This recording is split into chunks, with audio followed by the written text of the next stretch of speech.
मंगल मंगल मंगल मंगल मंगल मंगल हो। सर, कारतूस पे जो ग्रीस लगा है वो गाय और सुअर की चर्बी से बना है। गाय हिंदुओं के लिए पवित्र है सर, और सुअर मुसलमानों के लिए हराम। मंगल पांडे,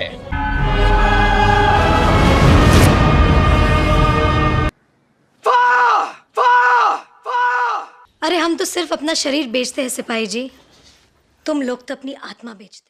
दोस्तों, आज इस वीडियो में हम बात करने वाले हैं आमिर खान की साल 2005 में आई film Mangal Pandey the rising के बारे में, जिसको वैसे the rising ballad of Mangal Pandey के नाम से भी इंटरनेशनली जाना जाता है।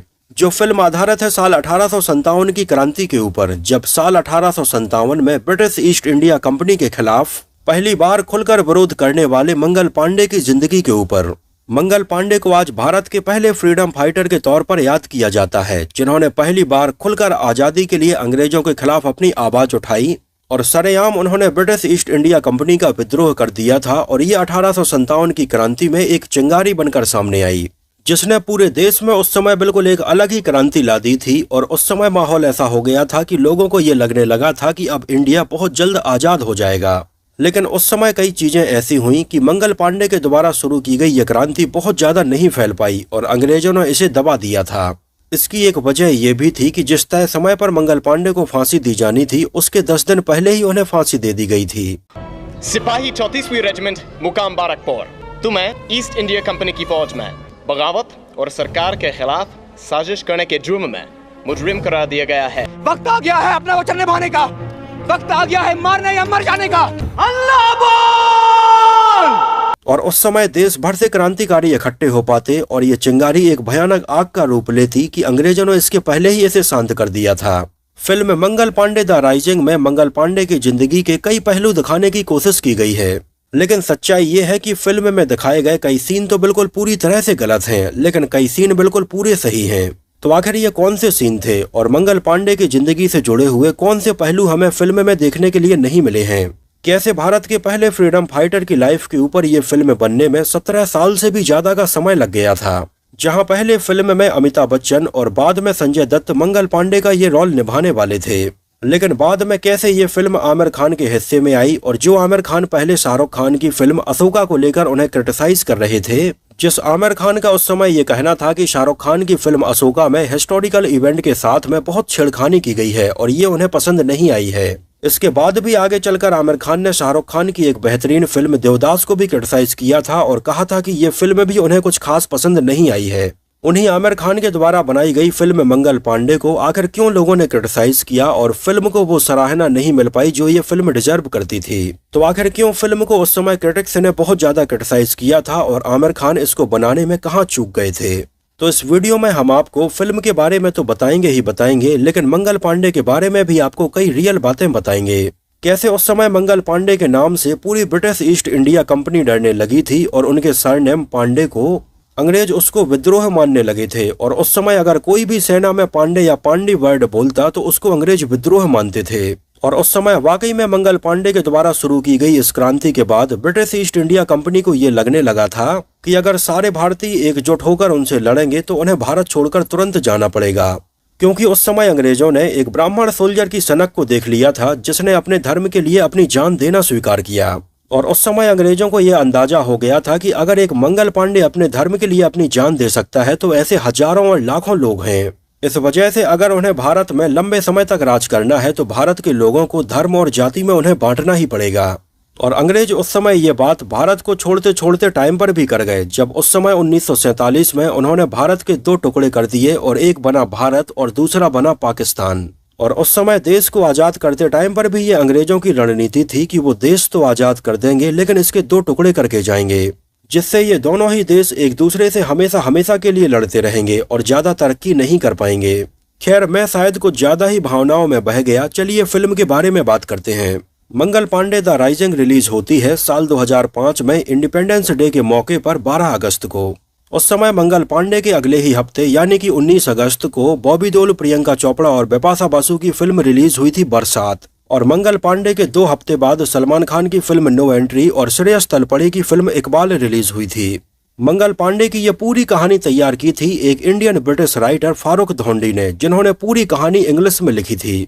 आगे चलकर इसका स्क्रीन प्ले भी उन्होंने इंग्लिश में लिखा था और इसको हिंदी में ट्रांसलेट किया था रंजीत कपूर ने। वैसे आपको बता दें कि मंगल पांडे हिंदी और इंग्लिश दोनों में ही एक साथ शूट हुई है। डायरेक्शन की कमान संभाली थी केतन मेहता ने, जो एक जाने माने डायरेक्टर, प्रोड्यूसर और स्क्रीन राइटर रहे हैं। जहां केतन मेहता 80 के दशक से ही लगातार फिल्में बनाते आ रहे थे और उन्होंने अपने करियर में कई अलग तरह की फिल्में बनाई हैं। जहां केतन मेहता ने अपने करियर की पहली फिल्म बनाई थी एक गुजराती फिल्म भवानी भवई, जो फिल्म बहुत ज्यादा चली थी। आगे चलकर उन्होंने आमिर खान के साथ में 1988 में आई कयामत से कयामत तक के पहले 1984 में उनके साथ में होली फिल्म बनाई थी।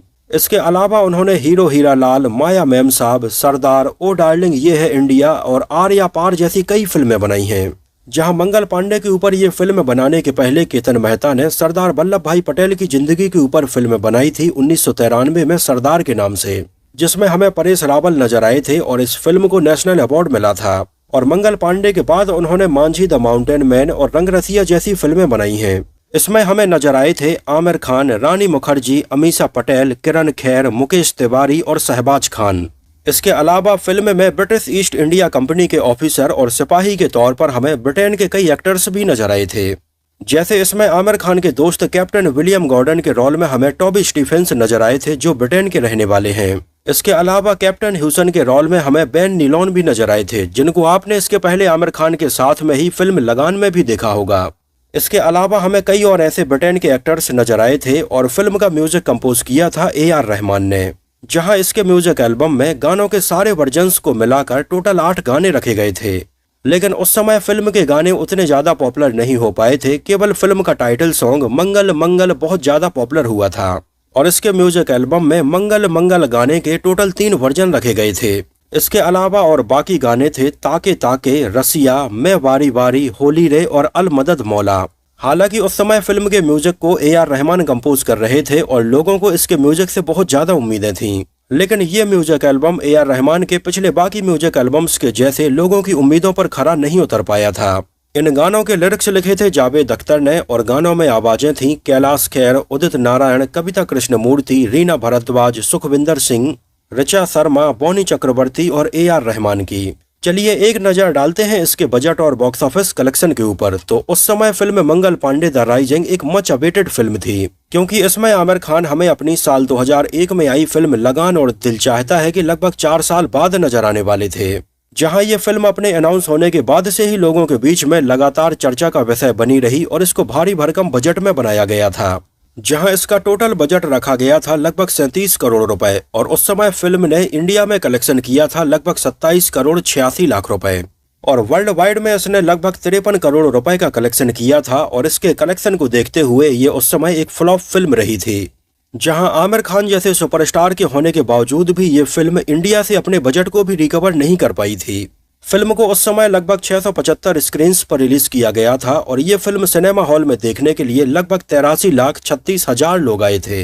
वैसे यहाँ पर गौर करने वाली बात यह है कि मंगल पांडे ने उस समय कलेक्शन तो अच्छा किया था, लेकिन इसका बजट काफी ज्यादा था। तो भले ही उस समय ये अपने इतने भारी भरकम बजट को रिकवर न कर पाई हो, लेकिन ये पैसे कमाने के मामले में इस साल चौथे नंबर पर रही थी। वैसे 2005 में हमें एक से बढ़कर एक फिल्में देखने के लिए मिली थीं, जहां इस साल पहले नंबर पर फिल्म थी सलमान खान की नो एंट्री, तो वहीं दूसरे नंबर पर थी अभिषेक बच्चन और रानी मुखर्जी की बंटी और बबली, तीसरे नंबर पर थी अक्षय कुमार और जॉन अब्राहम की फिल्म गरम मसाला, चौथे नंबर पर थी मंगल पांडे द राइजिंग और 5वें नंबर पर थी Salaam Namaste. Film Mangal Pandey the Rising को IMDb पर लगभग 11,000 से भी ज्यादा लोगों ने 6.5 आउट ऑफ 10 रेटिंग दी हुई है। अब देखो, मंगल पांडे को भले ही भारत के फर्स्ट फ्रीडम फाइटर के तौर पर याद किया जाता है, लेकिन सच्चाई ये है कि उनके बारे में बहुत ज्यादा जानकारी अवेलेबल नहीं है, ना ही किताबों में और ना ही इंटरनेट पर। तो मंगल पांडे के बारे में बहुत सारे लोगों के अपने अपने अलग विचार हैं। जैसे कहा जाता है कि उनका जन्म उत्तर प्रदेश में बलिया जिले के नेगवा गांव में हुआ था, लेकिन आपको बता दें कि उनके एग्जैक्ट गांव के बारे में भी 4 गांव अलग अलग ये दावा करते हैं कि मंगल पांडे का जन्म यहाँ पर हुआ था। ऐसे ही उनके परिवार के वंशज के तौर पर भी कई लोग अलग अलग ये दावा करते हैं कि वो मंगल पांडे के परिवार के ही वंशज हैं। तो इन सारी चीजों के बारे में, उनकी फैमिली के बारे में और उनके बैकग्राउंड के बारे में बहुत ज्यादा एग्जैक्ट डिटेल कहीं पर भी मेंशन नहीं है। और उस समय जब केतन मेहता इसके ऊपर फिल्म बनाने के लिए रिसर्च कर रहे थे, तो उन्हें मंगल पांडे के बारे में 2 पन्नों से ज्यादा कोई जानकारी नहीं मिली। जिनमें से ज्यादातर जानकारी मंगल पांडे के द्वारा बैरकपुर में किए गए केवल और केवल विद्रोह के बारे में ही थी, जहां मंगल पांडे बंगाल के बैरकपुर में 34th बंगाल नेटिव इन्फेंट्री में सिपाही थे। उस समय सारी चीजें बिल्कुल सही जा रही थीं और ब्रिटिश ईस्ट इंडिया कंपनी व्यापार के नाम पर भारत में अपने पैर धीरे धीरे पसारती जा रही थी। जहां ब्रिटिश ईस्ट इंडिया कंपनी यहां पर व्यापार के नाम पर कई नशीले पदार्थों की खेती करवाती और ऐसे कई और काम भी कर रही थी। उस समय कंपनी को भारत में काम करते करते लगभग 100 साल से ज्यादा हो चुके थे और कंपनी की पोजीशन इतनी ऊंची हो गई थी कि कोई भी भारतीय इसके खिलाफ आवाज नहीं उठाता था, और जो आवाज उठाने की कोशिश भी करता था उसको तुरंत गोली मार दी जाती थी, क्योंकि कंपनी की खुद की अपनी एक आर्मी भी बन चुकी थी। और इसी आर्मी की एक टुकड़ी का हिस्सा मंगल पांडे भी थे, जहां उन्होंने 1849 में सिपाही के तौर पर इस आर्मी को ज्वाइन किया था और लगभग 8 सालों तक मंगल पांडे इसमें सिपाही के तौर पर काम करते रहे, ब्रिटिश ईस्ट इंडिया कंपनी के लिए लड़ते रहे। उस समय आलम यह था कि भारत में लोगों की आर्थिक स्थिति बहुत ज्यादा खराब थी और कंपनी में सिपाही की पोजीशन मिलना एक बड़े ही गर्व की बात होती थी। इसको आप ठीक वैसे ही मान सकते हैं जैसे कि आज के टाइम पर किसी की सरकारी नौकरी लग जाए तो लोग उसको कितनी ज्यादा रिस्पेक्ट देते हैं। सेम यही आलम और यही मानसिकता उस समय भी थी जब कोई भी ब्रिटिश आर्मी को ज्वाइन करते टाइम पर अपने आप में गर्व महसूस करता था। जहां अंग्रेजी ऑफिसरों के हुक्म पर ये सारे भारतीय सिपाही लाल ड्रेस पहनकर बिल्कुल तनकर खड़े होते थे, लेफ्ट राइट करते हुए और अपने हाथों में बंदूकें उठाए हुए। ये उस समय समझते थे कि इनसे बड़ा और कोई है ही नहीं है। तो ये उस समय लोगों की मानसिकता ही कुछ ऐसी थी और मंगल पांडे भी इन्हीं में से एक थे, जो वैसे तो बलिया उत्तर प्रदेश के रहने वाले थे, लेकिन इस आर्मी के लिए वो अपना घर छोड़कर बंगाल के बैरकपुर में शिफ्ट हो गए थे। और यहाँ तक चीजें बहुत अच्छी चल रही थी, दूर दूर तक कोई भी प्रॉब्लम नहीं थी। लेकिन मेन प्रॉब्लम तब से हुई जब ब्रिटिश ईस्ट इंडिया कंपनी ने अपने आर्मी के जवानों को पुरानी राइफल के बदले एक नई राइफल देना शुरू की, जिस नई राइफल का नाम था इनफील्ड राइफल। और ये उस समय के हिसाब से बहुत ही आधुनिक थी, जो बहुत जल्दी लोड हो जाती थी और इसकी मारक क्षमता भी काफी दूर तक और बहुत अच्छी थी। जहां इसको चलाने का नियम कुछ ऐसा था कि सिपाही अपने दांत से इस कारतूस को काटेगा और बारूद इसमें भरेगा। इस राइफल को चलाने की टेक्निक कुछ ऐसी थी कि इसमें कारतूस लगाने के पहले उन कारतूसों को काफी चिकना करना पड़ता था। इस वजह से इसके ऊपर एक बहुत ही गाढ़ा और काफी चिपचिपा पदार्थ लगाया जाता था। और उस समय सिपाहियों के बीच में ये बात फैल गई कि इसके कारतूस में ये चिपचिपा पदार्थ गाय और सुअर की चर्बी से बनाया जाता है। अब ब्रिटिश ईस्ट इंडिया कंपनी की आर्मी में उस समय हिंदू सिपाही भी थे और मुस्लिम सिपाही भी थे। और हिंदू धर्म में हमेशा से ही गाय को बहुत ज्यादा पवित्र माना गया है और लोग इसकी पूजा भी करते हैं।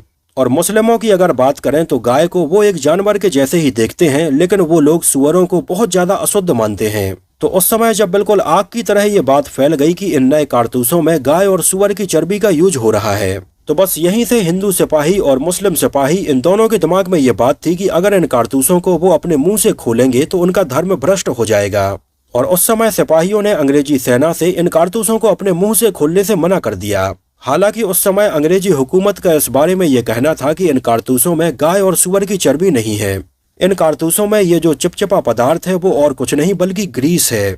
हालांकि अंग्रेजी हुकूमत ने सिपाहियों का भरोसा जीतने की बहुत कोशिश की, लेकिन वो भरोसा नहीं जीत पाए। हालांकि ब्रिटिश ईस्ट इंडिया कंपनी के द्वारा दिए गए इस बयान में उस समय कितनी सच्चाई थी या नहीं थी, इस बारे में ज्यादा कुछ नहीं कह सकते हैं। लेकिन उस समय कंपनी का ये रूल था कि जो चीज कंपनी को बहुत ज्यादा सस्ती पड़ती थी, कंपनी उसी का यूज करती थी। और उस समय कंपनी को गाय और सुअर की ये चर्बी काफी सस्ते दामों में और काफी आसानी से मिल जाती थी, इस वजह से वो इसका यूज कर रहे थे। और मंगल पांडे जो बिल्कुल एक शुद्ध ब्राह्मण थे, उन्हें जब पता चलता है कि उन्होंने ऐसे कारतूस को अपने मुंह में डाला है जिसमें गाय और सुअर की चर्बी लगी थी, तो इसके बाद तो मंगल पांडे ने बिल्कुल अपना आपा खो दिया और पहली बार अंग्रेजी सेना के खिलाफ उन्होंने आवाज उठाई। हालांकि उस समय मंगल पांडे के सपोर्ट में पीछे से तो उनकी बटालियन के कई भारतीय सैनिक शामिल थे, लेकिन जब अंग्रेज सिपाही उनके सामने आए तो भारतीयों में से कोई भी विद्रोह के लिए आगे नहीं आया। आगे आए तो केवल मंगल पांडे, जिनका दिमाग बिल्कुल पूरी तरह से घूम गया था। उनके माथे पर खून सवार था और वो मरने और मारने पर उतारू थे। जहां मंगल पांडे ने अपनी राइफल से अंग्रेजी सेना के ऊपर कुछ गोलियां चलाई, लेकिन उनकी राइफल पुराने जमाने की थी और वो बहुत ज्यादा गोलियां नहीं चला पाए। इसके बाद उन्होंने अपनी तलवार निकाली और अपनी तलवार से वार किया। लेकिन जब मंगल पांडे ने देखा कि बहुत सारे अंग्रेजी सिपाही उनके सामने आ रहे हैं और वो अकेले इन सब का मुकाबला नहीं कर पाएंगे, तो मंगल पांडे ने अपनी राइफल को लोड किया और अपने पैर से उसका ट्रिगर दबा दिया, जिससे कि उसकी गोली उनके सीने और कंधे को छूती हुई निकल गई। मंगल पांडे यहाँ पर बुरी तरह से घायल हो गए और उन्हें तुरंत हॉस्पिटल ले जाकर एडमिट करवाया गया। जब मंगल पांडे बिल्कुल पूरी तरह से ठीक हो गए तो उनका कोर्ट मार्शल हुआ और वहां पर उनसे पूछा गया कि आखिर उन्होंने ये विद्रोह क्यों किया है और उनके साथ इस विद्रोह में और कौन कौन शामिल है। तो उस समय मंगल पांडे ने अपनी मूंछों पर ताव देते हुए अंग्रेजी अफसर की आंखों में आंखें डालते हुए कहा कि उनके साथ में इस विद्रोह में और कोई शामिल नहीं है और जो भी हुआ उसके लिए वो स्वयं जिम्मेदार हैं और हर सजा के लिए तैयार हैं। जहां मंगल पांडे को फांसी की सजा सुनाई गई और मंगल पांडे के साथ में एक और भारतीय सिपाही को भी फांसी की सजा सुनाई गई, जिसने उस समय मंगल पांडे को पकड़ने के लिए अंग्रेजी ऑफिसर की बात नहीं मानी थी। उस समय मंगल पांडे के इस विद्रोह को रोकने के लिए अंग्रेजी ऑफिसर के आदेश पर शेख पलटू नाम के एक और भारतीय सैनिक ने मंगल पांडे को पीछे कमर से पकड़ने की कोशिश की थी और इस घटना के जस्ट बाद शेख पलटू का सेना में प्रमोशन हो गया था और इसके बाद अंग्रेजों ने मंगल पांडे जिस बटालियन में थे 34th बटालियन, इसको भी खत्म कर दिया था और सारे भारतीय सिपाही अपने अपने घर चले गए थे। कहा जाता है कि ये भारतीय सिपाही उस समय अंग्रेजी सेना से इतने नाराज हो गए थे कि सेना छोड़ने के बाद घर जाते समय इन सब ने अपनी अपनी टोपी नीचे जमीन पर फेंकी और उसके ऊपर पैर रखकर निकल गए। तो ये थी मंगल पांडे की पूरी रियल कहानी। हो सकता है कि ये वीडियो आप में से कई लोगों को शायद अभी तक बोर लगा हो, लेकिन मैंने सोचा कि जब मंगल पांडे के बारे में वीडियो बना ही रहे हैं तो आपको काफी डिटेल में जानकारी दी जाए। तो उस समय मंगल पांडे के बारे में इतिहास के पन्नों में केवल इतनी ही जानकारी अवेलेबल थी। जहां अंग्रेजी हुकूमत इसको मात्र एक सैन्य विद्रोह मान रही थी तो भारतीय इसको आजादी के लिए किया गया पहला विद्रोह मान रहे थे। लेकिन इसके बाद अंग्रेजी हुकूमत सतर्क हो गई और उन्होंने ईस्ट इंडिया कंपनी को बदलकर अब पूरा ब्रिटिश राज ही भारत पर लागू कर दिया और डायरेक्टर केतन मेहता इस आइडिया के ऊपर पिछले लगभग 17 सालों से फिल्म बनाने का प्रयास कर रहे थे। जहां पहली बार मंगल पांडे के ऊपर ये फिल्म अनाउंस हुई थी जिसको केतन मेहता डायरेक्ट करने वाले थे और फिरोज ए नाडियाडवाला इसको प्रोड्यूस कर रहे थे। जहां उस समय मंगल पांडे वाले रोल में अमिताभ बच्चन नजर आने वाले थे, उनके साथ में मीनाक्षी शेषाद्री, सुजाता मेहता और नसरुद्दीन शाह जैसे एक्टर्स भी नजर आने वाले थे। लेकिन उस समय ये वो समय था जब अमिताभ बच्चन की इमेज बिल्कुल एक कमर्शियल हीरो के तौर पर बनी हुई थी और उनकी मास मसाला फिल्में लोग बहुत ज्यादा पसंद करते थे। और उस समय मंगल पांडे एक हिस्टोरिकल फिल्म होने वाली थी और अमिताभ बच्चन इसमें मंगल पांडे का रोल निभाने वाले थे। लेकिन इस बात से डिस्ट्रीब्यूटर्स बिल्कुल भी खुश नहीं थे क्योंकि उन्हें लग रहा था कि अमिताभ बच्चन को शायद हिस्टोरिकल मूवीज में लोग इतना पसंद ना करें। तो उस समय 1988 में अनाउंस हुए इस प्रोजेक्ट को डिस्ट्रीब्यूटर्स का बिल्कुल भी सपोर्ट नहीं मिला और ये प्रोजेक्ट स्टार्ट होने के पहले ही बंद हो गया। ये तब की बात थी जब केतन मेहता ने नसरुद्दीन शाह के साथ में फिल्म हीरो हीरा लाल बनाई थी और ये फिल्म कमर्शियली काफी चली थी और उस समय अमिताभ बच्चन भी इसमें हमें एक स्पेशल अपीयरेंस में नजर आए थे और केतन मेहता इन दोनों को ही मंगल पांडे में लेने का प्लान कर रहे थे। लेकिन अफसोस कि ये प्रोजेक्ट उस समय बंद हो गया। लेकिन इस प्रोजेक्ट के बंद हो जाने के बाद भी केतन मेहता अपनी कई और फिल्में तो बनाते रहे, लेकिन मंगल पांडे का ये आइडिया उनके दिमाग में कहीं ना कहीं घूमता ही रहा और उस समय इसके बंद हो जाने के लगभग 7 साल बाद एक बार फिर से केतन मेहता ने ये फिल्म बनाने का डिसाइड किया। साल था 1995 का और उस समय फिल्म का टाइटल होने वाला था किस्सा कारतूस और इसमें मंगल पांडे का रोल निभाने वाले थे संजय दत्त। जहां फिल्म का अनाउंसमेंट हुआ और इसमें संजय दत्त के साथ में मनीषा कोइराला भी नजर आने वाली थीं। लेकिन उस समय संजय दत्त के कई बार जेल आने जाने की वजह से ये प्रोजेक्ट बंद हो गया था और फाइनली इसके भी लगभग 10 साल बाद ये फिल्म बनी आमिर खान के साथ में, जिसमें हमें रानी मुखर्जी और अमीषा पटेल भी नजर आईं। तो इस तरह से अगर देखा जाए तो डायरेक्टर केतन मेहता ने इस आइडिया के ऊपर काफी साल अपने बिताए हैं और फाइनली 2003 में उन्होंने आमिर खान के साथ में फिल्म के ऊपर काम करना शुरू किया था और इसको बनने में लगभग 2 साल का समय लग गया। उस समय इस छोटे से आइडिया को पूरी कहानी और स्क्रीन प्ले के तौर पर तैयार किया था फारूक धोंडी ने। जहां इस इंसिडेंट के आगे पीछे उन्होंने उस समय की सिचुएशन और बहुत सारी बातों को ध्यान में रखते हुए कई इंसिडेंट काल्पनिक भी रखे थे। जैसे उस समय के इतिहासकारों की अगर माने तो उस समय अंग्रेजी हुकूमत ने अपने सिपाहियों के लिए जगह जगह पर वेश्यालय खोले थे, जहां अक्सर ये सिपाही इन वेश्याओं के पास में जाते थे और फिल्म में भी हमें ये देखने के लिए मिलता है। और मंगल पांडे वहां जाते थे या नहीं, इस बारे में कोई भी जानकारी कहीं पर भी अवेलेबल नहीं है। तो उस समय की सिचुएशन को देखते हुए ये भी हो सकता है कि वो जाते हों और ये भी हो सकता है कि वो बिल्कुल भी न जाते हों। तो यहाँ पर फिल्म में आमिर खान और रानी मुखर्जी का जो भी एंगल हमें देखने के लिए मिलता है वो पूरी तरह से काल्पनिक था। ये केवल फिल्म की कहानी को आगे बढ़ाने के लिए था, जिससे कि इसकी सारी कड़ियां एक दूसरे से आपस में जुड़ें। इसके अलावा उस समय अक्सर भांग पीने का भी कल्चर था, जो भी इतिहासकारों ने कहीं न कहीं मेंशन किया है। लेकिन अब मंगल पांडे भांग पीते थे या नहीं पीते थे, इस बारे में कहीं पर भी कुछ भी मेंशन नहीं है, तो हम इस बारे में कोई भी कमेंट नहीं करेंगे। लेकिन फिल्म मेकर्स ने इसमें मंगल पांडे को भी भांग पीते हुए दिखाया है, जो भी पूरी तरह से काल्पनिक है और यहाँ पर भी ये सिनेमैटिक लिबर्टी ली गई है।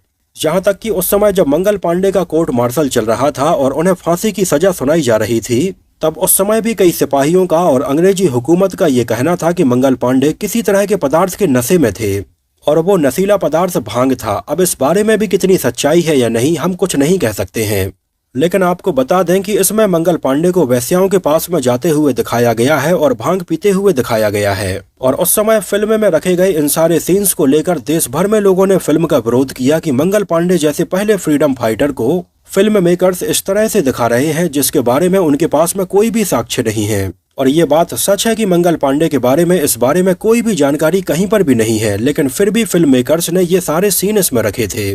और फिल्म में रखे गए इन सारे सीन्स की वजह से उस समय भारतीय जनता पार्टी ने और कई जगह पर समाजवादी पार्टी ने विरोध किया था। यहाँ तक कि समाजवादी पार्टी ने फिल्म को बैन करने की मांग राज्यसभा में तक की थी और उत्तर प्रदेश ने भी फिल्म के ऊपर बैन की मांग की थी। यहाँ तक कि बलिया जिले में जहाँ पर मंगल पांडे का जन्म हुआ था, ट्रेन रोकी, हाईवे पर प्रदर्शन किया और जहाँ जहाँ पर जिन जिन स्टोर्स में मंगल पांडे की कैसेट थी उनको जला दिया और उनको तोड़ दिया। और फिल्म के विरोध में जगह जगह उस समय ऐसी चीजें देखने के लिए मिल रही थीं। लेकिन ना तो जो विद्रोह कर रहे थे उनके पास में एक ठोस रीजन था कि मंगल पांडे ने ऐसा किया था या नहीं, और ना ही फिल्म मेकर्स के पास में कोई साक्ष्य था कि उन्होंने जो दिखाया है वो सही है या नहीं। इस वजह से बाद में फिल्म मेकर्स ने इसको पूरी तरह से फिक्शन माना और बाद में फाइनली ये फिल्म रिलीज हुई। तो उस समय फिल्म मंगल पांडे के जगह जगह पर हो रहे विद्रोह का फर्क भी इसके कलेक्शंस के ऊपर पड़ा था। एक्चुअली पहले फिल्म की कहानी काफी अलग होने वाली थी, जहां पहले फिल्म में आमिर खान की लव स्टोरी हमें एक अंग्रेजी मैडम के साथ देखने के लिए मिलने वाली थी।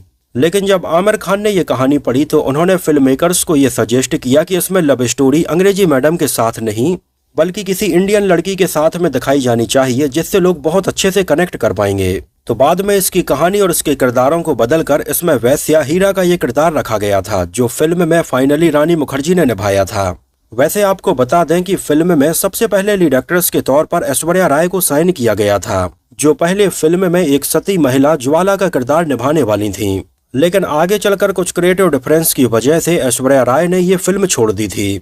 हालांकि उस समय ऐश्वर्या राय ने ये फिल्म साइन कर ली थी और फिल्म के लिए शूटिंग भी स्टार्ट होने वाली थी। लेकिन इसकी शूटिंग स्टार्ट होने के कुछ दिन पहले ही ऐश्वर्या राय ये फिल्म छोड़कर चली गई थी।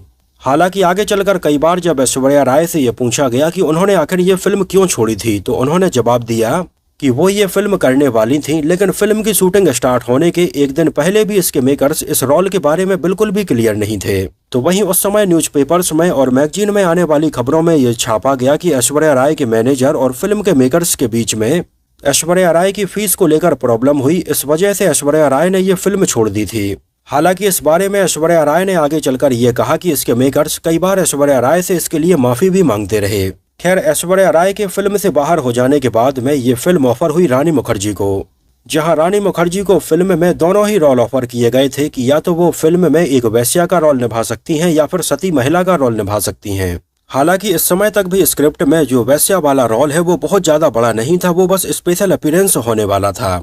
और उस समय फिल्म में सती वाला ये रोल काफी बड़ा होने वाला था। लेकिन जब रानी मुखर्जी ने फिल्म में इन दोनों ही किरदारों के बारे में सुना तो वो फिल्म में वैश्या वाला रोल निभाने के लिए तैयार हो गईं, क्योंकि उन्हें लग रहा था कि इस रोल में फिल्म के हिसाब से काफी वेटेज है और इसमें वो आमिर खान के अपोजिट नजर आएंगी। तो जब रानी मुखर्जी ने फिल्म में ये वैश्या वाला रोल साइन किया तो बाद में इस रोल को थोड़ी और बढ़ाया गया, जहां अब इस किरदार के लिए फिल्म में 1-2 गाने भी ऐड किए गए थे। और बाद में फिल्म में सती महिला वाले इस रोल के लिए आमिर खान ने ही अमीषा पटेल का नाम फिल्म के मेकर्स को रिकमेंड किया था। जहां अगर आपने गौर किया हो तो ये अमीषा पटेल की पहली ऐसी फिल्म थी जिसमें वो हमें बिल्कुल बिना मेकअप के नजर आई थी। और अमीषा पटेल के फिल्म में बिना मेकअप के नजर आने वाला ये आइडिया आमिर खान का ही था। उस समय फिल्म मंगल पांडे को स्टार्ट होने में इसलिए भी ज्यादा समय लग गया क्योंकि आमिर खान ने इसके लिए अपनी ये रियल में मूछें उगाई थी और अपने इतने बड़े बाल भी बढ़ाए थे। हालांकि फिल्म की शूटिंग जल्दी स्टार्ट करने के लिए आमिर खान यहाँ पर नकली मूछें लगा सकते थे और बालों के लिए विग भी लगा सकते थे। लेकिन आमिर खान हमेशा से ही अपनी फिल्मों और अपने किरदारों को लेकर इतने सीरियस रहते हैं कि वो इसके लिए बहुत ज्यादा मेहनत करते हैं। तो आमिर खान ने उस समय अपने इस किरदार के लिए ये मूछें बढ़ाई और अपने इतने बड़े बाल रखे थे, तब जाकर फिल्म की शूटिंग स्टार्ट हुई थी। कुछ ऐसा ही परफेक्ट काम आमिर खान ने अपनी फिल्म दंगल के लिए भी किया था, जब उन्होंने अपना वाकई में इतना ज्यादा वजन बढ़ा लिया था। और उस समय तो आमिर खान ने फिल्म दिल चाहता है की थी और उस समय उनके बाल बहुत ज्यादा छोटे थे तो इनको बढ़ने में भी काफी समय लग गया था। और उस समय 2002 में उनका उनकी पहली पत्नी रीना से डिवोर्स भी हुआ था। इस वजह से भी आमिर खान ने ये ब्रेक लिया था। फिल्म में रानी मुखर्जी के कई आपत्तिजनक सीन रखे गए थे जिनको लेकर भी उस समय काफी कंट्रोवर्सी और इसका विरोध हुआ था कि फिल्म मेकर्स ने एक ऐतिहासिक फिल्म को बर्बाद कर दिया है और इसको इस तरह से तोड़ मरोड़ कर दिखाया है। वैसे आपको बता दें कि पहले साल 1975 में भी मंगल पांडे की जिंदगी के ऊपर धर्मेंद्र एक फिल्म बनाने वाले थे जिसमें धर्मेंद्र मंगल पांडे का ये रोल निभाने वाले थे और उनके साथ में संजय खान और योगिता बाली भी नजर आने वाली थीं। यहाँ तक कि हेमा मालिनी उस समय इसमें स्पेशल अपीयरेंस में नजर आने वाली थीं और इसका टाइटल होने वाला था मेरे देश की धरती, जिसका उस समय काफी जोर शोर से अनाउंसमेंट हुआ था और फिल्मी पत्रिकाओं में भी इसके बारे में कई खबरें छापी गई थीं। लेकिन आगे चलकर ये प्रोजेक्ट बजट इशू के चलते स्टार्ट नहीं हो पाया था। हालांकि आगे चलकर साल 1983 में एक फिल्म शत्रुघ्न सिन्हा की मंगल पांडे के नाम से बनाई गई थी, लेकिन उस समय फिल्म का टाइटल बस मंगल पांडे था। इसका मंगल पांडे की जिंदगी से कुछ भी लेना देना नहीं था। और जब आमिर खान के साथ में ये फिल्म बनने वाली थी तो पहले इसका टाइटल मंगल पांडे ही सोचा गया था, लेकिन बाद में शत्रुघ्न सिन्हा की इस फिल्म के टाइटल मंगल पांडे को देखते हुए आमिर खान की फिल्म का title Mangal Pandey the Rising रखा गया था। उस समय film Mangal Pandey the rising के लिए आमिर खान को बेस्ट एक्टर के फिल्म फेयर अवार्ड के लिए नॉमिनेशन भी मिला था, लेकिन आमिर खान बेस्ट एक्टर का ये अवार्ड नहीं जीत पाए थे। ये अवार्ड मिला था इस साल अमिताभ बच्चन को उनकी फिल्म ब्लैक के लिए। तो दोस्तों ये तो बात हुई मंगल पांडे की जिंदगी से जुड़े और फिल्म से जुड़े अननोन फैक्ट्स के बारे में। वैसे आमिर खान का काम मुझे इसमें काफी पसंद आया था, लेकिन फिल्म की कुछ चीजें मुझे भी पसंद नहीं आई थी। वैसे आप लोगों को ये फिल्म कैसी लगी थी, और अगर आप में से किसी ने इसको उस समय थिएटर में देखा हो तो हमें थिएटर का नाम और शहर का नाम भी जरूर बताना। और इसके बारे में और मंगल पांडे के बारे में आपके क्या विचार हैं, हमें अपनी राय जरूर मेंशन करना। तो फिलहाल के लिए इस वीडियो में इतना ही। अगर ये वीडियो आपको पसंद आया हो, मेरी मेहनत आपको पसंद आई हो, तो उसको प्लीज लाइक करके मुझे इस बात का जवाब जरूर दीजिए। तो मिलते हैं किसी नए वीडियो में कुछ और ऐसी ही इंटरेस्टिंग और रोचक बातों के साथ।